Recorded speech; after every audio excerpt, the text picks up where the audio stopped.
한국인들이 안 오면 중국인들이 많이 오면 되는 거 아니야? 사이판의 사람들은 한국인들이 오지 않는 것에 대해서 대수롭지 않게 여겼습니다.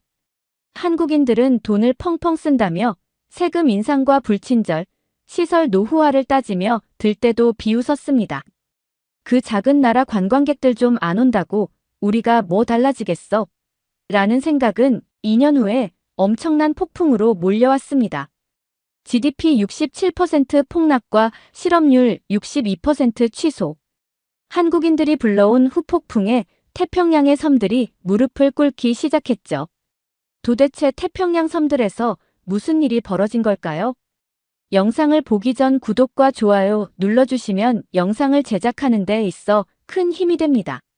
저는 마리아 카스트로입니다. 사이판에서 나고 자란 37살 부동산 중개인이죠.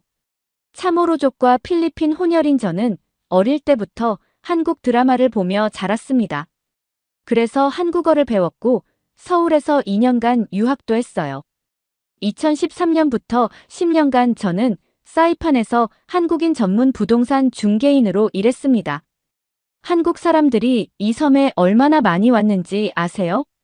제 사무실 앞엔 매일 아침 한국인 고객들이 줄을 섰어요. 빌라 계약, 콘도 매매, 상가 임대. 하루에 서너 건씩 계약서에 도장을 찍었습니다. 전성기 때 제 월 수입은 1만 5천 달러였어요. 한국 돈으로 2천만 원이 넘었죠. 근데 지금은 어떻습니까? 2024년 들어서 제 월 수입이 800달러로 떨어졌습니다. 100만 원도 안 되는 돈이에요. 남편과 이혼하고 혼자 10살 아들을 키우는 제게 이 돈으론 턱없이 부족했죠. 오늘도 저는 인천공항에서 오는 비행기를 기다리러 사이판 국제공항에 나갔습니다. 손에는 한국인 고객 픽업이라고 쓴 피켓을 들고 말이죠. 입국장 문이 열렸습니다. 사람들이 하나둘 나오기 시작했어요. 1명, 2명, 3명. 손가락으로 세어봤습니다. 17명. 겨우 17명이 비행기에서 내렸어요. 그것도 한국인은 단 3명뿐이었죠. 금요일 저녁 황금 시간대 비행기가 이렇게 텅 비어 있다니 믿어지십니까? 제가 기다리던 고객은 오지 않았습니다. 이번이 벌써 3번째 헛걸음이에요. 입국 심사대를 지나가는데 심사관이 한국 여권을 들고 깜짝 놀라는 모습이 보였습니다. 오마이 갓 코리안 패스포트라고 외치더군요. 그러더니 여권 주인에게 사진을 같이 찍자고 부탁했어요. 예전엔 상상도 못할 일이었습니다. 집에 돌아왔습니다. 현관문에 노란색 종이가 붙어 있더군요. 집주인이 붙여놓은 퇴거 경고장이었어요. 30일 내로 밀린 임대료 4,200달러를 내지 않으면 집에서 쫓겨난다는 내용이었습니다. 한국 돈으로 560만 원쯤 되는 금액이죠. 문을 열고 들어가니 아들이 소파에 앉아 숙제를 하고 있었습니다. 아들이 제 얼굴을 보더니 물었어요. 엄마, 우리 또 이사 가야 되냐고 말이죠. 저는 대답 대신 냉장고 문을 열었습니다. 안에는 김치 한 통과 계란 3개가 전부였어요. 한숨이 나왔습니다. 스마트폰을 켜서 카카오톡을 확인했죠. 사이판 한인 부동산이라는 단체 채팅방이 있었어요. 예전엔 187명이 있었는데 지금은 74명으로 줄어 있었습니다. 마지막 메시지는 3달 전에 올라온 거였어요. 다들 무사히 어디 계신가요? 라는 짧은 글이었죠. 아무도 답장을 하지 않았습니다. 저는 침대에 누워 천장을 바라봤습니다. 10년 동안 쌓아온 제 인생이 무너지고 있었어요. 30일. 제게 남은 시간은 딱 30일이었습니다. 다음 날 아침 저는 사무실로 출근했습니다. 마리아 부동산 앤 투어라고 쓰인 간판이 아직도 선명하게 붙어 있더군요. 문을 열고 들어가니 먼지가 코를 찔렀습니다. 벽면엔 2019년 한국 고객들과 찍은 사진이 수십 장 걸려 있었어요. 사진 속 저는 웃고 있었습니다. 손에 계약서를 들고 엄지를 치켜 세우고 있었죠. 옆엔 신혼부부가 서 있었어요. 사이판에서 신혼집을 구한다며 들뜬 얼굴로 사진을 찍자고 했던 기억이 납니다. 책상 위엔 가라판 최고 빌라 매물 35건이라고 쓰인 현수막이 먼지를 뒤집어 쓴 채 놓여 있었습니다. 컴퓨터를 켰어요. 엑셀 파일을 열어봤죠. 2024년 거래 기록이 딱 2건이었습니다. 1월에 한 건, 3월에 한 건. 그게 전부였어요. 전화벨이 울렸습니다. 반가운 마음에 얼른 받았죠. 근데 스팸 전화였어요. 보험 상품을 팔겠다는 자동 음성이 흘러나왔습니다. 저는 전화를 끊고 창밖을 바라봤어요. 옆 건물에 서울집이라는 한식당이 있었습니다. 정확히는 있었다고 해야 맞겠네요. 3개월 전에 완전히 문을 닫았거든요. 사장님은 교민 2세인 박지수였습니다. 저보다 5살 많은 언니였죠. 지수 언니는 괌으로 떠났다는 소식을 들었어요. 저는 그 가게 열쇠를 맡아 관리하고 있었습니다. 가끔 들어가서 냉장고를 청소하고 곰팡이를 닦아냈어요. 언젠가 다시 열겠지 하는 마음으로 말이죠. 오늘도 서울집에 들어가 봤습니다. 문을 여는 순간 퀴퀴한 냄새가 코를 찔렀어요. 의자들은 테이블 위에 거꾸로 올려져 있었고 주방엔 쓰레기 봉투가 그대로 놓여 있었습니다. 냉장고 문을 열었습니다. 안은 텅 비어 있었어요. 청소를 하려고 선반을 닦는데 종이 한 장이 떨어졌습니다. 지수 언니의 필체였죠. 마리아 미안해. 빚이 38,000달러야. 더는 못 버텨. 너라도 살아남아. 지수 언니라고 쓰여 있었습니다. 저는 그 쪽지를 구겨 쥐었습니다. 눈물이 났어요. 지수 언니는 15년 동안 이 가게를 운영했습니다. 김치찌개랑 된장찌개가 정말 맛있었어요. 한국 사람들이 줄을 서서 기다렸죠. 근데 지금은 아무도 오지 않았습니다. 저는 주방 바닥에 주저앉았습니다. 울고 싶었어요. 근데 눈물을 닦았습니다. 울어서 뭐가 달라지겠습니까? 일어나서 쓰레기를 치우고 바닥을 닦았어요. 사무실로 돌아왔습니다. 책상 서랍을 열어봤죠. 계약서 양식이 수백 장 쌓여 있었습니다. 저는 그걸 한 장 꺼내서 들여다봤어요. 빈칸만 가득한 종이였습니다. 휴대폰을 꺼내서 예전 고객들에게 문자를 보내기 시작했습니다. 사이판 부동산 할인 중이라고요. 관심 있으시면 연락 달라고 적었죠. 20통을 보냈습니다. 답장은 하나도 오지 않았어요. 저는 의자에 기대앉아 한숨을 쉬었습니다. 10년 동안 쌓아올린 제 왕국이 무너지고 있었어요. 일주일이 지났습니다. 사무실엔 여전히 아무도 찾아오지 않았어요. 저는 책상에 앉아 인터넷으로 구인구직 사이트를 뒤지고 있었습니다. 괌에 있는 부동산 회사들이 눈에 들어왔죠. 월급은 괜찮았어요. 근데 사이판을 떠난다는 게 쉽게 결정되지 않았습니다. 오후 2시쯤이었을 겁니다. 사무실 문이 삐걱거리며 열렸어요. 저는 깜짝 놀라 고개를 들었습니다. 60대 후반쯤 돼 보이는 한국인 남성 한 분이 들어오셨어요. 낡은 여행 가방을 들고 계셨고 등산화는 때가 잔뜩 묻어 있었습니다. 저는 반사적으로 벌떡 일어났습니다. 혹시 부동산 아직 하세요?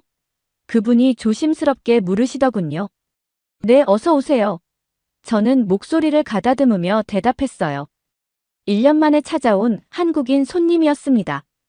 그분을 의자에 앉혔습니다. 물을 한 잔 드렸죠. 어떤 매물을 찾으시냐고 여쭤봤어요. 그런데 그분의 대답이 이상했습니다.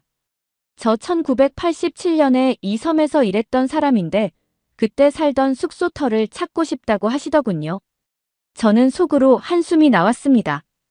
돈이 안 되는 손님이었어요. 매물을 사거나 빌리려는 게 아니라 옛날 추억을 찾으러 온 거였죠. 근데 무작정 돌려보낼 수도 없었습니다. 그래도 한국 사람인데 말이에요. 알겠습니다. 사진 같은 거 있으시면 보여주세요. 제가 말했습니다. 그분은 가방에서 낡은 지갑을 꺼내셨어요. 지갑 안에서 흑백 사진 한 장을 조심스럽게 꺼내셨습니다. 사진을 받아들었습니다. 젊은 남성이 참으로 여성과 어린 여자아이 옆에 서 있었어요. 배경은 야자수와 낡은 건물이었습니다. 저는 사진을 자세히 들여다봤죠. 그런데 이상했습니다. 사진 속 참호로 여성의 얼굴이 낯익었어요. 어디서 본 것 같은데 기억이 나지 않았습니다. 한참을 들여다보다가 깨달았죠. 이 여자분 혹시 제 외할머니 아닌가요? 저는 떨리는 목소리로 물었습니다. 그분이 눈을 크게 뜨셨어요. 외할머니? 당신 외할머니가 누군데요? 그분이 되물으셨습니다. 로사입니다. 로사 카스트로요. 제가 대답했어요. 그분의 얼굴이 하얗게 질렸습니다. 로사의 손녀라고요? 그분이 떨리는 목소리로 되물으셨어요. 네, 맞습니다. 외할머니는 15년 전에 돌아가셨어요. 저는 천천히 말했습니다. 그분은 사진을 다시 들여다보셨어요. 손이 떨리고 계셨습니다. 이 아이가 당신 어머니겠구나. 그분이 사진 속 여자아이를 가리키며 말씀하셨어요. 저는 고개를 끄덕였습니다. 네, 제 어머니 맞습니다. 그분은 한참 동안 아무 말씀도 하지 않으셨습니다. 저도 말문이 막혔어요. 사무실 안에 정적만 흘렀습니다. 저는 당신 외할아버지야. 그분이 마침내 입을 여셨습니다. 이정훈이라고 해. 1987년에 이 섬을 떠났지. 로사와 딸을 두고 말이야. 제 머릿속이 하얘졌습니다. 외할아버지. 어머니는 평생 아버지가 미군이었다고만 말씀하셨어요. 외할머니도 그 이야기만 하셨죠. 근데 지금 제 앞에 외할아버지가 앉아 계신 겁니다. 저는 한동안 말을 잇지 못했습니다. 이정훈 할아버지도 그저 사진만 들여다보고 계셨어요. 사무실 안은 너무 조용했습니다. 밖에서 차 지나가는 소리만 들렸죠. 할아버지가 먼저 입을 여셨습니다. 미안하다. 정말 미안해. 그렇게 중얼거리시더군요. 저는 물 한 잔을 더 따라 드렸어요. 할아버지는 물을 다 드시고 나서 천천히 이야기를 시작하셨습니다. 1980년대에 한국에서 일자리가 없었대요. 그래서 해외로 나가는 사람들이 많았다고 하셨습니다.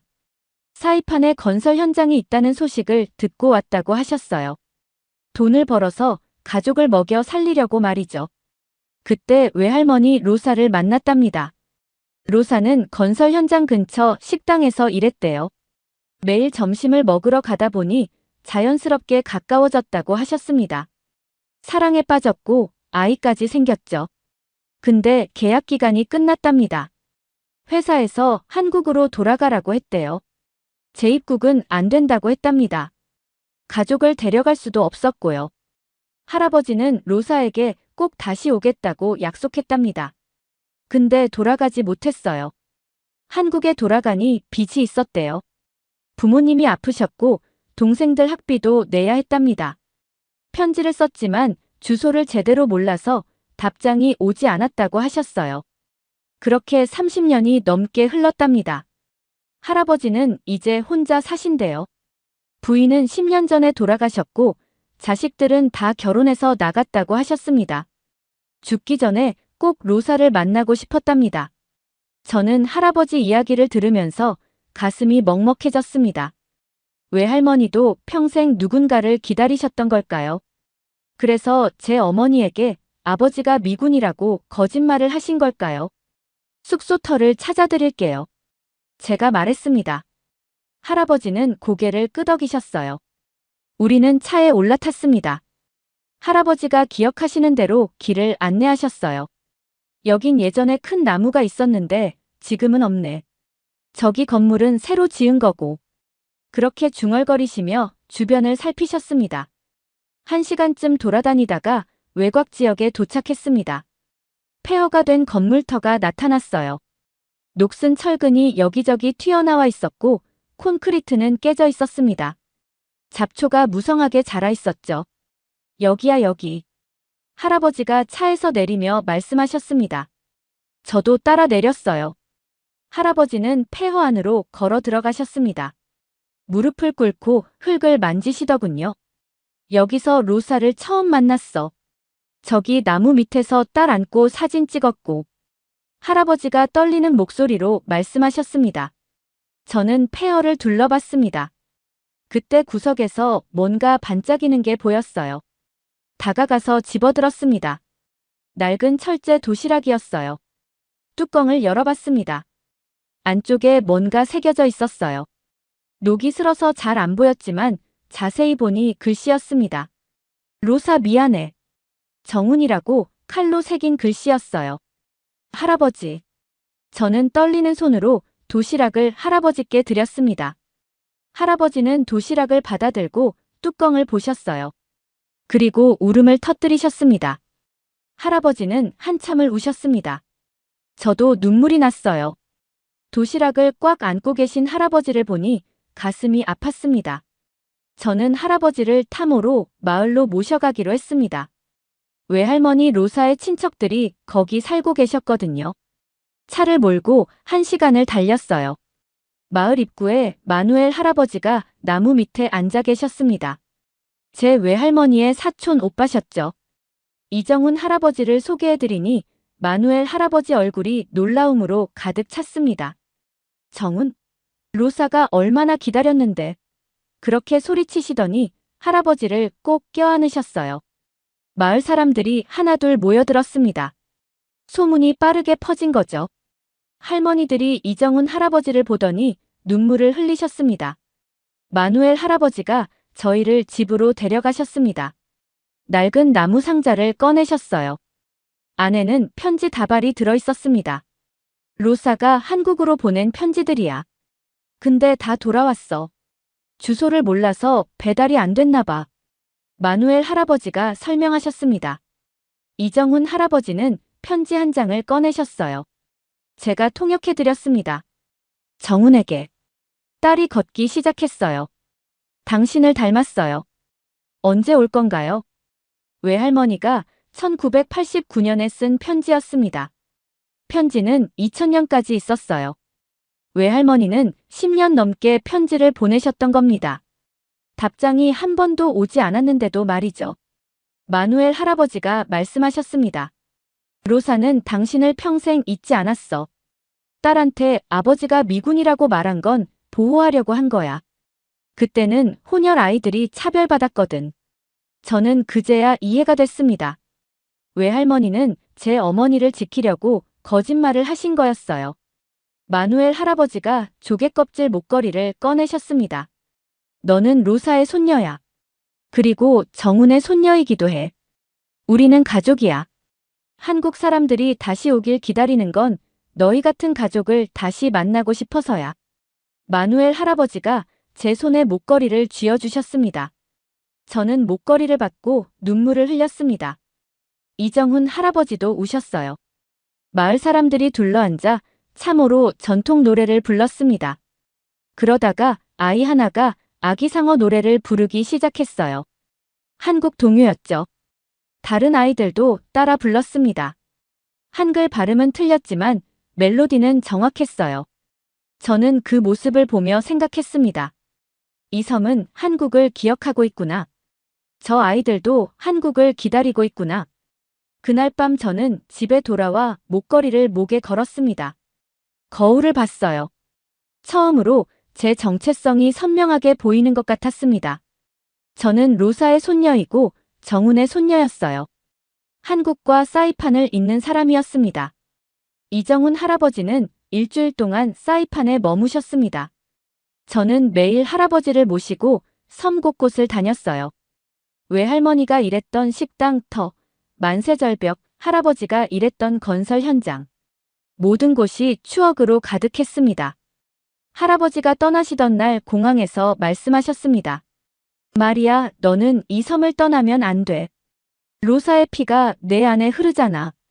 그 말씀이 계속 귓가에 맴돌았어요. 공항에서 돌아온 다음 날이었습니다. 이메일 2통이 동시에 왔어요. 하나는 괌 부동산 회사였습니다. 스카우트 J였죠. 월급 4,500달러 보장, 즉시 출근 가능. 사이판은 끝났으니 괌으로 오라는 내용이었습니다. 다른 하나는 사이판 관광청이었습니다. 한국관광회복 태스크포스팀 계약직 채용 공고였어요. 월급은 2,000달러. 6개월 한정이었습니다. 마리아, 당신이 한국어를 제일 잘하니 도와달라는 내용이었죠. 저는 컴퓨터 앞에 앉아 두 이메일을 번갈아 봤습니다. 현실적으론 괌이 답이었어요. 월급도 2배 이상이고 안정적이었죠. 근데 관광청 이메일을 보니 자꾸 마누엘 할아버지 얼굴이 떠올랐습니다. 밤늦게까지 고민했습니다. 잠도 오지 않았어요. 아들 방에 들어가 봤습니다. 아들이 자고 있더군요. 평화로운 얼굴이었어요. 다음 날 아침 아들에게 물었습니다. 엄마가 섬을 떠나면 어떨 것 같아? 아들이 시리얼을 먹다 말고 저를 쳐다봤어요. 엄마가 행복하면 나도 좋아. 근데 엄마 여기 할머니 친구들 있잖아. 엄마 떠나면 그 사람들 슬플 것 같아. 아들이 대답했습니다. 저는 아들의 말에 가슴이 뭉클했습니다. 10살밖에 안 된 아이가 그런 생각을 하다니 말이죠. 맞았습니다. 탐호로 마을 사람들, 지수 언니가 남긴 가게, 이정훈 할아버지의 흔적. 제가 떠나면 누가 이걸 지키겠습니까? 그날 오전 관광청에 전화를 걸었습니다. 제가 하겠습니다. 그렇게 말했어요. 담당자가 정말이냐며 놀라워했습니다. 네, 정말입니다. 저는 단호하게 대답했습니다. 그리고 괌 회사에 이메일을 보냈습니다. 제안 감사하지만 거절한다고 적었어요. 저는 제 섬을 포기할 수 없다고 썼습니다. 이메일을 보내고 나니 후회가 됐습니다. 정말 잘한 걸까? 아들 학비는 어떻게 내지? 밀린 임대료는요? 머릿속이 복잡했어요. 근데 이상하게 마음은 편했습니다. 처음으로 돈이 아닌 다른 이유로 결정을 내린 것 같았어요. 목에 걸린 조개 껍질 목걸이를 만졌습니다. 따뜻했어요. 관광청 태스크포스 팀에 출근한 첫날이었습니다. 사무실엔 직원이 저 포함 3명뿐이었어요. 예산은 거의 없었습니다. 팀장이 말했죠. 마리아, 솔직히 우리도 뭘 해야 할지 모르겠어. 그냥 당신 아이디어대로 해봐. 저는 책상에 앉아 생각했습니다. 돈이 없으면 사람을 움직여야 한다고 결론 내렸어요. 그날부터 제 휴대폰 연락처를 뒤지기 시작했습니다. 10년간 모아둔 한국인 고객 명단이었죠. 유튜버, 블로거, 여행 작가들에게 메시지를 보냈습니다. 사이판 무료 초청합니다. 대신 솔직한 후기 부탁드립니다. 200통 넘게 보냈어요. 일주일 뒤 답장은 딱 3개 왔습니다. 그중 한 명이 구독자 15만 명인 여행 유튜버였어요. 떠도는 지수라는 닉네임을 쓰더군요. 지수 씨가 사이판에 도착했습니다. 공항에서 픽업했어요. 20대 후반 남자였습니다. 어디를 찍고 싶으냐고 물었죠. 지수 씨가 대답했습니다. 관광지 말고 진짜 사이판이 궁금해요. 저는 탐호로 마을로 데려갔습니다. 마누엘 할아버지를 만나게 해드렸어요. 그리고 이정훈 할아버지 이야기를 들려줬습니다. 폐허가 된 숙소터도 보여줬고 도시락도 보여드렸죠. 지수 씨가 다 촬영했습니다. 촬영 마지막 날 지수 씨가 물었습니다. 마리아 씨 이야기 영상에 넣어도 될까요? 외할아버지 찾은 이야기요. 저는 잠깐 고민했습니다. 제 사생활이 공개되는 거잖아요. 근데 고개를 끄덕였습니다. 괜찮아요. 사람들이 알아줬으면 좋겠어요. 일주일 뒤 영상이 올라왔어요. 제목은 한국인 99% 사라진 섬에서 만난 외할아버지 이건 진짜입니다 였습니다. 저는 떨리는 손으로 영상을 봤습니다. 제 얼굴이 나왔어요. 이정훈 할아버지가 우시는 장면도 있었습니다. 댓글이 달리기 시작했습니다. 나도 가고 싶다. 우리가 잊고 있던 섬이네요. 마리아 씨 대단해요. 댓글이 수백 개씩 달렸어요. 조회수가 올라갔습니다. 10만, 50만, 100만. 이틀 만에 185만 조회수를 기록했습니다. 그날 오후 사무실 전화가 울렸습니다. 2년 만에 처음 울리는 전화였죠. 한국에서 온 예약 문의였습니다. 가족 여행 가고 싶은데 도와줄 수 있냐고 물었어요. 전화가 끊이지 않았습니다. 그날 하루 78건의 예약 문의가 들어왔습니다. 저는 전화를 받다가 울음이 터졌어요. 팀장이 제 어깨를 두드렸습니다. 마리아 해냈어. 밤에 집에 돌아와 아들에게 말했습니다. 우리 이사 안 가도 될 것 같아. 아들이 환하게 웃었어요. 엄마 대단해. 저도 웃었습니다. 처음으로 희망이 보였어요. 3개월이 지났습니다. 인천 사이판 직항이 주 3회 재개됐어요. 저는 공항 입국장에서 환영합니다. 피켓을 들고 서 있었습니다. 이번엔 혼자가 아니었어요. 이정훈 할아버지, 탐호로 마을 사람들, 관광청 직원들이 함께 했습니다. 첫 비행기에서 한국인 가족들이 내렸습니다. 아이가 아기상어 노래를 부르자 참호로 아이들도 따라 불렀어요. 저는 한 가족에게 조개껍질 목걸이를 선물했습니다. 이건 저희 섬의 약속이에요. 여러분을 기다렸어요. 그렇게 말했죠. 그날 저녁 가라판 거리에 불이 켜졌습니다. 서울집 옆 건물에 새 한식당이 문을 열었어요. 환전소도 다시 영업을 시작했습니다. 제 사무실 전화도 계속 울렸죠. 밀린 임대료를 다 갚았습니다. 아들 학비도 낼 수 있었어요. 근데 그것보다 더 기쁜 게 있었습니다. 제가 이 섬을 지켜냈다는 거였어요. 저는 떠날 수도 있었습니다. 근데 제 외할머니는 평생 한 사람을 기다렸죠. 저도 기다리기로 했어요. 사이판은 다시 살아났어요. 불꽃도 다시 켜졌습니다. 우리는 잊지 않았어요. 여러분도 잊지 말아주세요. 어느 주말 저는 이정훈 할아버지와 만세절벽에 갔습니다. 석양이 지고 있었어요. 하늘에 비행기 한 대가 지나갔습니다. 한국에서 온 비행기였죠. 할아버지가 말씀하셨습니다. 마리아, 내가 로사를 닮았어. 포기하지 않는 것도 말이야. 저는 웃었습니다. 할아버지도 웃으셨어요. 파도 소리가 들렸습니다. 따뜻한 바람이 불었어요. 저는 목걸이를 만지며 생각했습니다. 이 섬은 다시 살아날 거야. 한국 사람들이 돌아왔으니까. 그리고 정말 그렇게 됐습니다. 이번 사연은 여기까지입니다. 오늘 사연은 어떠셨나요? 오늘의 사연이 마음에 드셨다면 좋아요 한번 부탁드립니다. 여러분의 좋아요와 구독은 영상을 만드는데 큰 힘이 됩니다. 긴 영상 시청해 주셔서 감사합니다. 오늘도 행복이 넘치는 하루 되세요.